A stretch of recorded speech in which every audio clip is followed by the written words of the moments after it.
নমস্কাৰ, আপোনালোকৰ মাজলৈ এটা বহুতেই ভাল খবৰ দিব ওলাইছোঁ। ভাল খবৰটো দিয়াৰ আগতে যিসকলে প্ৰথমবাৰৰ কাৰণে চেনেলটো ভিজিট কৰি আছে, চেনেলটো ছাবস্ক্ৰাইব কৰি ল'ব আৰু লগত থকা বেল আইকনো প্ৰেছ কৰি ল'ব। তেতিয়া যিকোনো খবৰ দিলেই প্ৰথমে আপোনালোকে লাভ কৰিব পাৰিব। তেন্তে ব'লক ভিডিঅ'টো আৰম্ভ কৰোঁ। ভাল খবৰটো হৈছে যে আপোনালোকলৈ কিছুমান ভেকেঞ্চি মুকলি হৈছে, নতুন পদ মুকলি হৈছে।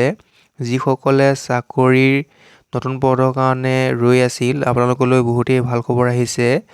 যি নেকি SSC GD 2022 SSC GD ফালৰ পৰা ভেকেঞ্চিসমূহ মুকলি হৈছে আৰু এডুকেশ্যন কোৱালিফিকেশ্যন বিচাৰিছে 10 পাছ।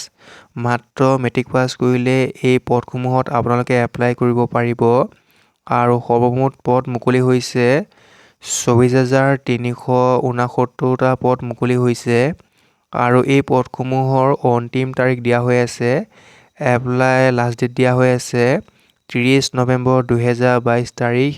30 নৱেম্বৰ 2022 তাৰিখৰ আগত কৰিব লাগিব আৰু যিসকলে এপ্লাই কৰিম বুলি ভাবিছে তলৰ ডেছক্ৰিপশ্যনত যাব, তাত লিংক দিয়া হৈ আছে, চেক কৰি ল'ব। লগতে যিসকলে এই চাকৰিসমূহ লাভ কৰিব তেওঁলোকক প্ৰথমে দৰমহা দিব 18,000 টকাকৈ আৰু পিছলৈ বঢ়াই দিয়া হ'ব। আপোনালোকে নিশ্চয় জানিব পাৰিলে। ভিডিঅ'টো ইমানখিনিয়ে আছিল। ধন্যবাদ।